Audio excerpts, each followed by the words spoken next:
మీరు caesarean section అని వెంటనే చాలా భయపడిపోవడము, ఇది అసలు చేయనవసరం లేదు.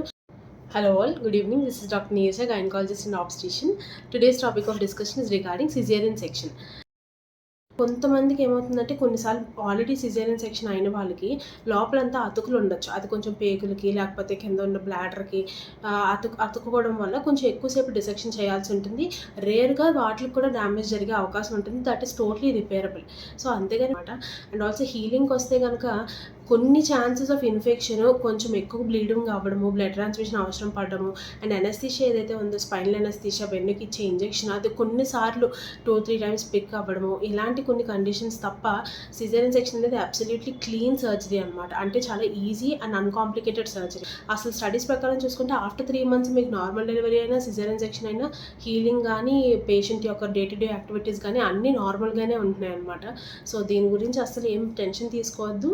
ఇంకేమైనా డౌట్స్ ఉంటే please do comment down. I will be more than happy to help. Thank you.